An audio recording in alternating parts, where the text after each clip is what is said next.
Hello friends. सो आज हम देखते हैं ये क्वेश्चन जो है ये लीड कोड का क्वेश्चन है और लीड कोड का क्वेश्चन एरेज के अंदर है और ये क्वेश्चन है टू सम।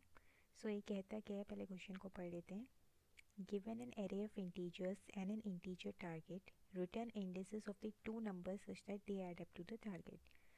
तो यहाँ पे हमें एक एरे दिया गया है जो कि इंटीजर्स का एरे है और हमें एक टारगेट गया है जो कि एक इंटीजर टाइप का है।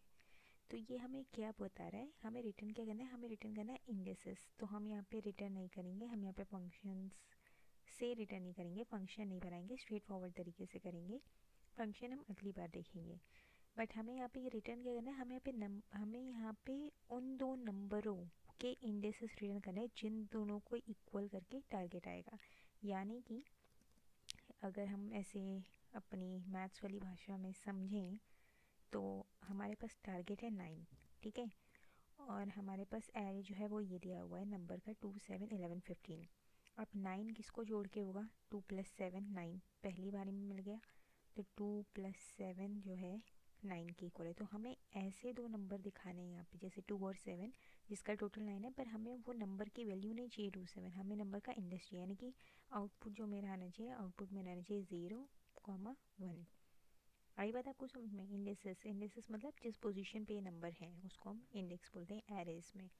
सो ठीक है, स्टार्ट करते हैं।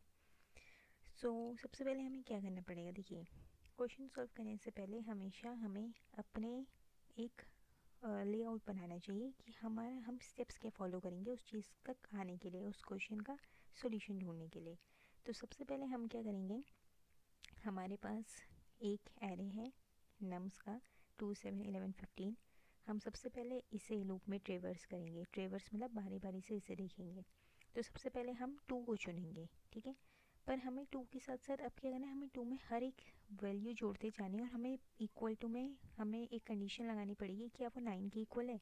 अगर 9 के इक्वल है तो भाई आप वो इंडेसेस मुझे लौटा दो, जिन इंडेसेस का सम करके जिन इंडेसेस पे जो नंबर है उनका सम करके 9 आ रहा है। वरना फिर लूप के में 7 को पकड़ो, 7 को पकड़ने के बाद एक और लूप चलाओ, उसमें 11 15 को पकड़ो और इसको जोड़ो और फिर देखोगे कैसा आता है, 9 कब आता है। तो ठीक है, स्टार्ट करते हैं। तो जैसे कि मैंने बताया हमें सबसे पहले एक एक करके नंबर को पकड़ना है, तो हमने चला है फॉर लूप। फॉर एक इंडेसेस की एक कोई भी वेरिएबल ले लेंगे आई इन, हाँ जी, तो इन जाएगा ये रेंज तक, रेंज होगी मेरी लेंथ ऑफ एरे जो कि है मेरी नम्स, ठीक है जी। तो ये है जो मैं पहली बारी में एक एक नंबर को पकड़ूंगी, मेरा 2 फिर 7 फिर 11 फिर 15 जब तक 9 नहीं आता। अब मुझे दूसरा नंबर भी चाहिए जिसके साथ मैं इसका प्लस करूँगी, तो उसके लिए मैं एक और लूप चलाऊँगी, फॉर जे इन रेंज। अब देखिए यहाँ पे बहुत ध्यान से देखने वाली बात है। अब यहाँ पे रेंज हम क्या लेंगे, देखिए अगर मैं पहली बारी में 2 को पकड़ रही हूँ तो दूसरी बारी में मैं 2 को तो नहीं पकड़ूंगी ना। दूसरी बारी में क्योंकि मुझे सेम प्लस तो नहीं चाहिए, मतलब मैं एक नंबर के साथ उसी नंबर को ऐड नहीं करना चाहती, मैं उसके सामने वाले नंबर देखना चाहती हूँ। तो मैं दूसरे वाले रेंज में पकड़ूंगी i+1। यानी कि अगर पहले मैंने 2 पकड़ा है तो दूसरे में सबसे पहले पकड़ा जाए 7, क्योंकि 2 जो है वो मेरा 0 इंडेक्स पे होगा, तो 7 होगा, i+1 मतलब 1 इंडेक्स पे 7 होगा, फिर 11 होगा, फिर 15 होगा। तो यहाँ पे हम पकड़ेंगे i+1, सॉरी यहाँ पे हम पकड़ेंगे i+1 और जो मेरी अपर लिमिट है वो मैं कर दूँगी लेन ऑफ नम्स तक। सीधी सीधी सी बात है। अब अपना लॉजिक लगाएंगे। अब हमारी कंडीशन क्या है, हमारी कंडीशन ये है कि भैया i+j जो है वो टारगेट के इक्वल होना चाहिए। अगर है तो आप मुझे i j की वैल्यू दे दो, नहीं है तो फिर आप आगे बढ़ते जाओ। तो मैं लिखूँगी इफ़ क्या लिखेंगे हम लिखेंगे इफ़, कंडीशन लगाएंगे नम्स ऑफ आई, क्योंकि आई मेरा क्या है, मेरा वैल्यू नहीं है, आई मेरा इंडेक्स है 0 1 2 3 4।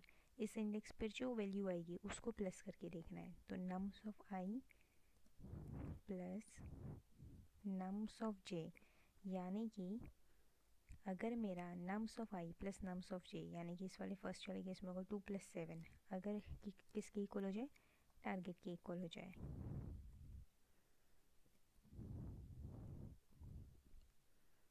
तो आप मुझे लौटा दो वैल्यू। तो आप मुझे इंडिसेस की वैल्यू दे दो। तो मैं इसको थोड़ा फैंसी वे में लिख देती हूँ। अगेन मैं एफ स्ट्रिंग यूज़ करूँगी। तो एफ स्ट्रिंग कैसे यूज़ करेंगे, हम लिखेंगे इफ़ सॉरी इंडिसेस आर, और मैं यहाँ पे दे दूँगी करली ब्रेसेस आई।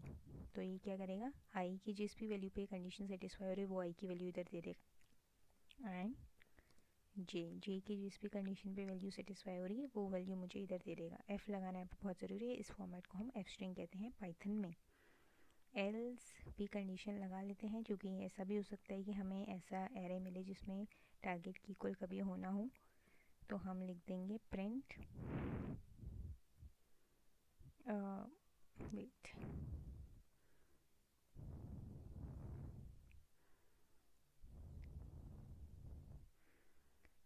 इसमें हम एल्स कंडीशन नहीं लगा सकते, क्योंकि होगा क्या कि जिस भी टाइम पे ये कंडीशन फेल हो जाएगी उस टाइम पे एल्स चलता रहेगा। तो यहाँ पे एल्स कंडीशन लगाना सही नहीं रहेगा, इफ़ ही कंडीशन लगाते हैं। और इस प्रोग्राम को देखते हैं चला के। F5 किया मैंने, क्योंकि मैं आइडल यूज़ कर रही हूँ। इंडेसेस आर 0 1 लेके आएगी नहीं, तो इंडेसेस 0 1 मतलब 0 पे 2 है, 1 पे 7 है। ठीक है, एक और वैल्यू करके देखते हैं। सपोज़ इधर मैं लिख देती हूँ 15 और 2 को मैं ले आती हूँ इधर। देखते हैं अब ये काम करता है कि नहीं करता है। मैंने इसे सेव किया, F5 किया। इंडेसेस आर 1 एंड 3, देखते हैं 1 एंड 3 आता है कि नहीं। 0 1 2 3 ओके, एंड 0 1, तो 7 + 2 = 9। तो मतलब ये प्रोग्राम हमारा काम कर रहा है।